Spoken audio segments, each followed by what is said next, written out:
अरे यार वीडियो बंद कर दे।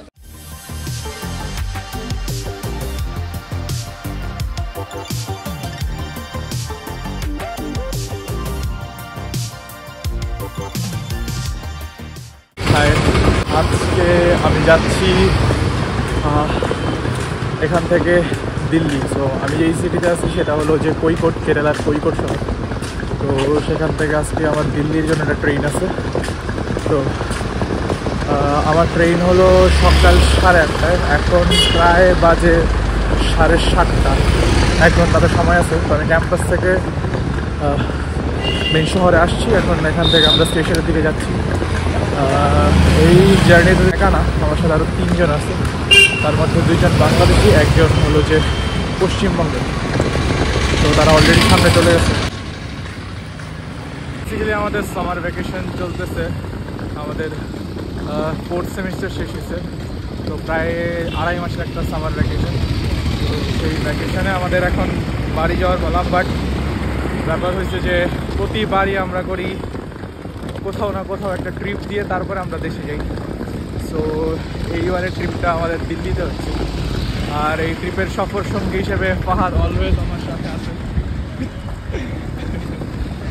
সো এর আগেও আমরা যখন বাড়িতে গেছি তখন আমরা চেন্নাই, কলকাতাতে ট্রিপ দিয়ে তারপরে হলো আমরা দেশে গেছিলাম। সো এইবারও তাই হয়েছে। তো আমরা যেই ট্রেনটাতে যাচ্ছি সেটা হলো এরনাকুলাম নিজামুদ্দিন সুপারফাস্ট। সো এইটা আমাদের হজরত নিজামুদ্দিন রেলওয়ে স্টেশনে নামাই দিবে। তো এই পুরো একটা প্ল্যাটফর্মে আসলে শুধুমাত্র আমরা না, আমাদের ভার্সিটির ম্যাক্সিমাম ছেলেবেলে যাচ্ছে। নট ম্যাক্সিমাম, বাট মানে পুরো প্ল্যাটফর্মে অনেক পরিমাণে স্টুডেন্ট যে আমাদের ভার্সিটি থেকে আসছে। কারণ সবার এক্সাম শেষ হয়েছে আর সবাই ওই দিকে যাচ্ছে। যারা নর্থের বেসিক্যালি কোটা, দিল্লি, গুরগাঁও ওই অঞ্চলগুলোতে থাকে তারা মেনলি এই ট্রেনটাতেই যাচ্ছে। যার জন্য দেখা যাবে যে আমাদের বগির মধ্যেও অনেক স্টুডেন্ট। এ হলো ফাহাদ যে আমার সাথে যাচ্ছে, তারপরে আছে অনিমেষ, আর এ হলো বিভু। হাই বল, আরে হাই বল। হ্যাঁ, দ্য ব্লগ বেটা, ব্লগ। হাই বলতে বলছি তো বাই বলে দিছিস আর দর্শকরা। হাই দর্শকরা। अबे साले নষ্ট। ওই যে আমার ব্যাগটা, ওই ব্যাগটার একটা নাম দিছে ফাহাদ। কি নাম দিছে ফাহাদ? বুসকি। বুসকি মানে আসলে খারাপ কিছু না, ইটস জাস্ট আ মোটা ইন আ ডিফারেন্ট ওয়ে। अच्छा हमको सिखा रिया है। One eternity later. Train already ছেড়ে দিছে। তো উপর আমি হলো যে মেইনলি মিডলে, তারপরে নিচে হলো যে বিভু, আর উপরে হলো ফাহাদ। ট্রেন ছাড়ছে প্রায় 8:40-এ। একটু লেট করছে ট্রেন ছাড়তে। তো দেখা যাক পৌঁছায় কখন। আশা করি টাইম মতোই পৌঁছায় যাবে ট্রেন। দেখা যাক।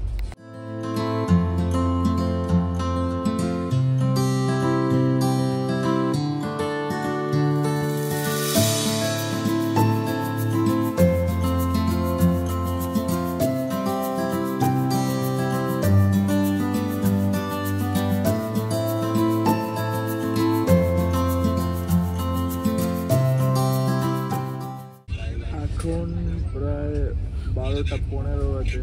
ব্যাঙ্গালোর থেকে ট্রেনটা ছাড়ছে। তো কোইকোট থেকে যেই যাত্রীরা আমাদের সাথে উঠছিল তারা অলরেডি অনেকে নেমে গেছে। আবার ম্যাঙ্গালোর থেকে এনআইটি সুরতকারেও ওদের সামার ভ্যাকেশন শুরু হইতেছে। তো এখান থেকেও অনেক স্টুডেন্ট উঠছে। মেনলি বগির মধ্যে এনআইটি ক্যালিকেট, এনআইটি সুরতকারের অনেক স্টুডেন্ট। তো আমাদের ফাহাদ ভাই 790 এই কয়েকদিন টাকা পয়সা জমায়ে অল্প অল্প খেয়ে আজকে অর্ডার দিছে ট্রেনে বসে। 268 টাকায়। কি দিছিস অর্ডার? অনেক ভালো জিনিস, ডাল মাখানি আর 4টা রুটি। 268 রুপি। ভাই এই লেবু কিভাবে তুই কাঁচা খাস? হ্যাঁ ঠিক আছে, খুব ভালো। লেবুটা দেখ না। হ্যাঁ লেবুর বিশেষত্ব, লেবুর টেস্ট খুব ভালো। লেবুর টেস্ট খুব ভালো। তোকে বেশি টাকা দেওয়া উচিত, তোকে টিপ দেওয়া উচিত। দিস নি তো।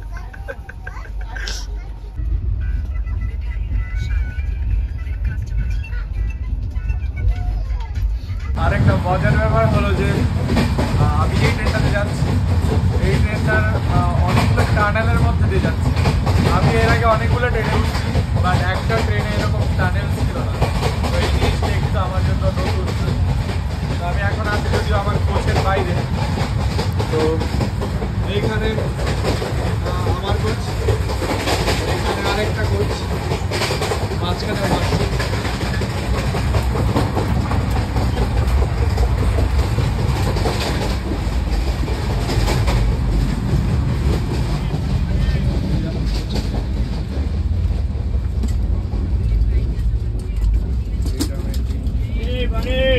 আমি আপাতত এখানে শুয়ে আছি। এতদিনে তো মানে একটা জিনিস আমি খুব ভালোভাবে ইমাজিন করতে পারছি যে মানে অ্যাটলিস্ট ইন্ডিয়াতে ট্রেন জার্নি আমার খুবই পছন্দ, বিশেষ করে লং জার্নিগুলো যেগুলা 2-3 দিনের জার্নি হয়। 3 দিনের যাই না, বাট ওই তো অ্যাটলিস্ট 1.5 থেকে 2 দিনের জার্নি হয়। কারণ এইখানে আপনি নতুন নতুন মানুষদের সাথে পরিচয় হচ্ছে, আপনার নতুন নতুন এক্সপিরিয়েন্স। হ্যাঁ, হয়তো আপনার সাথে 3-4 জন গ্রুপ থাকলে আপনার সময়টা খুব ভালোভাবে কেটে যায়। ইভেন আপনি যদি সিঙ্গেলও থাকেন, আমার মনে হয় যে তখনও হলো যে সময় খুব ভালোভাবে কাটে। আর বিশেষ করে একটা সিট আছে যেটা বলে সাইড লোয়ার, আমি পরে অনেক ভালো করে দেখাবো। ওইটা হলো যে এই সিটটা। সো এই সিটটা আসলে যারা পায় আমি মনে করি তার অনেক বেশি লাকি, ঠিক আছে। যদিও এই আমি এখন যেই সিটটা আছে এইটাও খুব ভালো সিট। এখান থেকে একদম একটা সুন্দর দৃশ্য দেখা যায়। এখানে কিছু রাখার জিনিসপত্র আছে। আর সবচেয়ে ভালো ব্যাপার হলো প্রত্যেকটা তাকে একটা করে সুইচ বোর্ড দেওয়া আছে। এইখানে আমার জন্য দেওয়া আছে, তার উপর এখানে একটা লাইট দেওয়া আছে, যখন আমি মন চাই আমি জ্বালায় রাত্রেবেলা পার্সোনালি কিছু কাজ করতে পারবো। ইভেন উপরেও প্রত্যেকটা তাকে থাকে একটা করে সুইচ বোর্ড অ্যান্ড সব কিছু দেওয়া আছে। তো এই জিনিসগুলো আমার কাছে খুবই ভালো লাগে, কারণ হলো যে আপনার যেই জিনিসগুলো দরকার 1-2 দিনের জন্য, ওই জিনিসগুলো আপনার কাছে অলওয়েজ তারা প্রোভাইড করতেছে। আর এই যে পাহাড়গুলো দেখা যাইতেছে এইটারে বলে ওয়েস্টার্ন ঘাটস। কেরালার সাউথ থেকে শুরু হয়, এটা একদম মিডল অফ ইন্ডিয়া পর্যন্ত যায় আর কি, এই ওয়েস্টার্ন ঘাটস পর্বতমালাটা। ওয়েস্টার্ন ঘাটসের পাশাপাশি আরেকটা আছে ইস্টার্ন ঘাটস, যেটা একদম ইস্টের দিকে পড়ে ভারতের।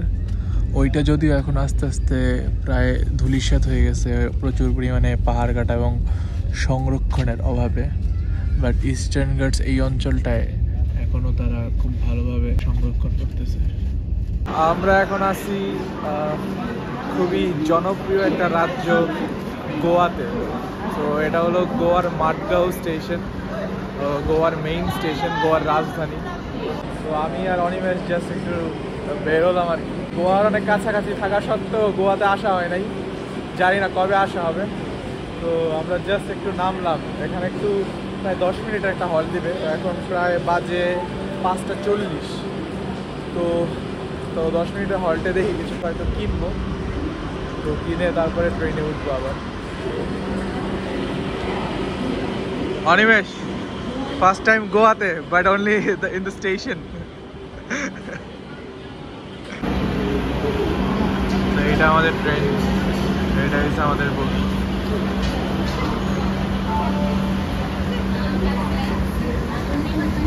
গোয়া হলো আমাদের এই জার্নির তৃতীয় স্টেট। প্রথম স্টেট আমরা কেরালা থেকে শুরু করছি, তারপরে আমরা গেছি কর্ণাটকা। তো কর্ণাটকা পার হয়ে আমরা আসছি গোয়াতে, তারপরে আমরা মহারাষ্ট্রতে ঢুকবো। আজকে রাতেই আমরা মহারাষ্ট্রে ঢুকবো, তারপরে আই গেস আমার খেয়াল নেই আর কোন রাজ্যগুলো আমরা কভার করতেছি। बोल भाई क्या बोल रहा है, बोल भाई बोल। वो देखिए, ये है दुनिया का सबसे आलसी जीव। वो सिर्फ खाता है और सो जाता है, फिर सो के उठता है, फिर खाता है, फिर सो जाता है। वो देखो वो देखो, वो उठ गया, दुनिया का 8वां अजूबा। ভাইটা বলে কুল।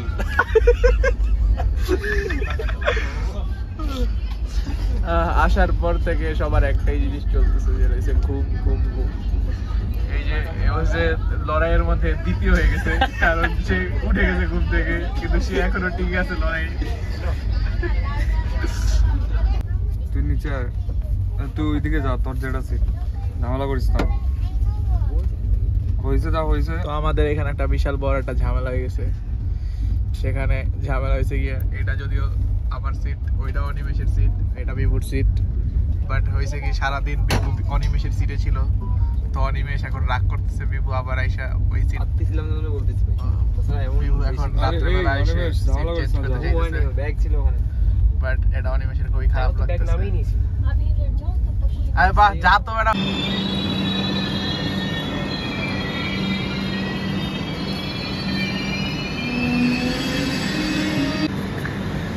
সো এখন বাজে প্রায় রাত 2:30।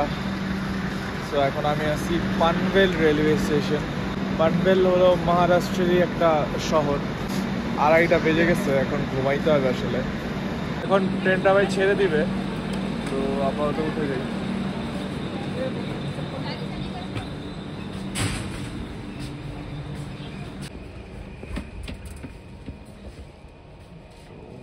লাইটও আছে অবশ্য।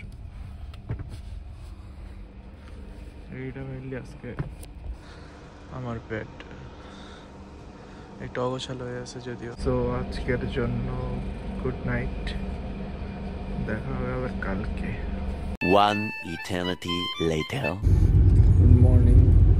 আজকে যদিও ঘুম থেকে অনেক দেরি করে উঠা হয়েছে, এখন প্রায় কয়টা বাজে, প্রায় 11:10 বাজে। আমি মাত্র জাস্ট ঘুম থেকে উঠছি। আমরা এখন আসছি গুজরাটে। তো আমরা গুজরাট থেকে রাজস্থানে ঢুকবো, সেখান থেকে কিছুক্ষণের জন্য আবার একটু মধ্যপ্রদেশে ঢুকবো, তারপর সেখান থেকে ট্রেনটা আবার রাজস্থানে যাবে, তারপরে সেখান থেকে দিল্লিতে যাবে। তার আগে হয়তো কিছুক্ষণের জন্য এটা উত্তরপ্রদেশেও যাইতে পারে। এখন মানে গুজরাটে একদমই প্রায় মরুভূমির মতো অবস্থা। এখানে মানে দূর দূরান্ত পর্যন্ত কোনো মানুষ নাই, শুধু মরুভূমির মতো। রাজস্থানের খুব কাছাকাছি হওয়ায় জায়গাটা এইরকম। আমরা যদিও ট্রেনটা সেই যাত্রা শুরু করছে কেরালা থেকে, একদম সবুজের সমারোহ থেকে, এখন আস্তে আস্তে একটা মরুভূমিতে চলে আসছে। এখন উঠে ফ্রেশ ট্রেশ হইতে হবে, কারণ লাঞ্চেরও সময় হয়ে যেতেছে। তো লাঞ্চ টাঞ্চ করে তারপরে বসতে হবে। যেহেতু আমরা অলরেডি গুজরাটে ঢুকে গেছি, আমরা রাজস্থানের কাছাকাছি চলে আসছি, তো যার কারণে একটা অনেক বড় একটা শিফট হয়েছে ওয়েদারে। আমি কেরালার যেই অঞ্চলটাতে আসলে আমি ছিলাম, কৈকোট শহর, এটা মূলত একটু নাতিশীতোষ্ণ অঞ্চল। সামারে দেখা যায় যে ঢাকা থেকেও এখানে টেম্পারেচার কম থাকে, ইভেন তো এটা সাউথ। তো যখন আমরা এই তো গুজরাট রাজস্থানের দিকে আসছি, ওয়েদারে অনেক বড় একটা পরিবর্তন আসে, কিন্তু প্রচণ্ড পরিমাণে গরম। ইভেন হলো যে কোচ থেকে বাইরেও থাকা যাচ্ছে না গরমের কারণে। এখন দেখি দিল্লির দিকে কেমন গরম হয়। আমার মনে হয় না দিল্লিতে এত গরম হবে, বাট হ্যাঁ গরম তো তুলনামূলক বেশি হবে।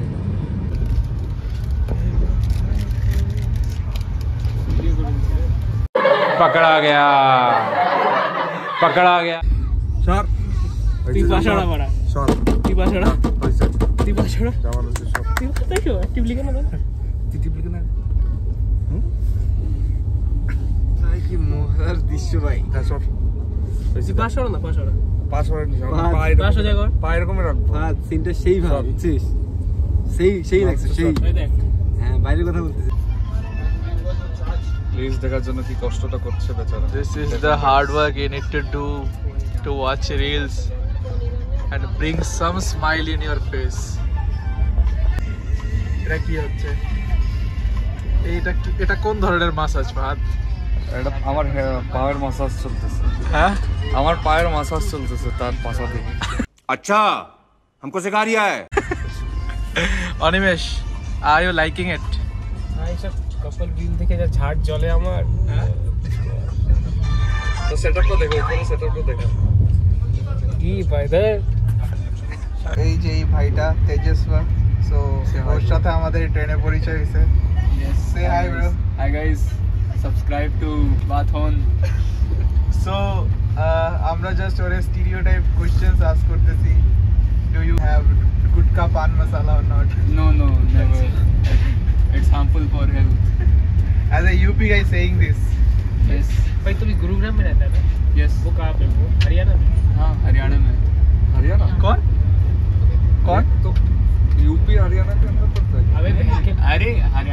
was at this moment that he knew. He fucked up. UP home town है, हरियाणा में लाइक फादर रहते हैं तो उनके पास जा रहा हूँ। আমি এখন আছি কোটা জাংশন রাজস্থানের। তো অনেকে হয়তো কোটা ফ্যাক্টরি সিরিজ থেকে এই স্টেশনটার নাম জানেন। তো মেইনলি হলো যে জেইর প্রিপারেশনের জন্য প্রতি বছর লাখ লাখ স্টুডেন্ট এই কোটাতে আসে। এই কোটাটা হলো যে জেই প্রিপারেশনের জন্য কোচিং হাব। ছেলেমেয়ের স্বপ্ন নিয়ে এই কোটাতে আসে এই জেই কোচিংয়ের জন্য।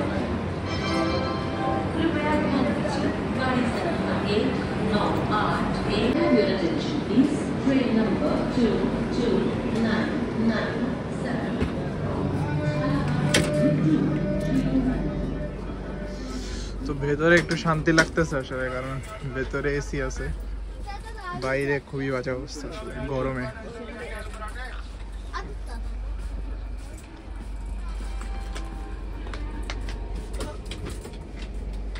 ফাহাদ কি এটা কচুরি।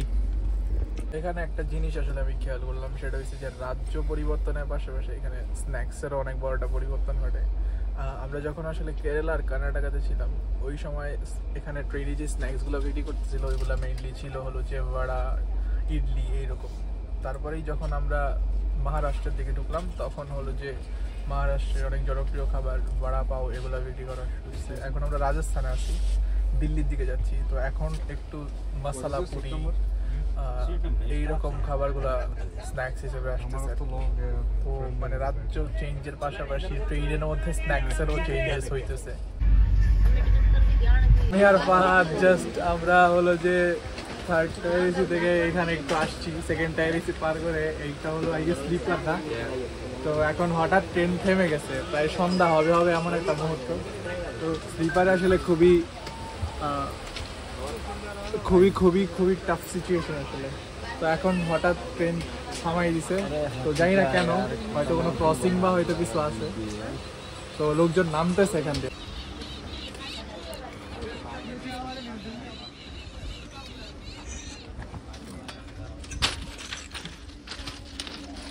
তো অনেকেই নামছে আসলে।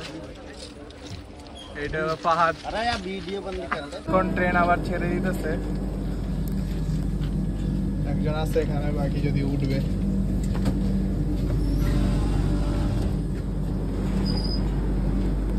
এখানে আসলে মানে একদম প্রায় 100 কিলোমিটার/আওয়ার থেকে 0 কিলোমিটার/আওয়ার আসতে জাস্ট 3-4 সেকেন্ড নেয়। কারণ হলো এখানে ট্রেনটা ইলেকট্রিক ট্রেন, যার জন্য এখানে 100 থেকে 0-তে আসাটা একটু কম্পারেটিভলি ইজিলি, যেটা আমাদের এখানে হয় না। তো এখন আবার ট্রেনটা ছেড়ে দিছে।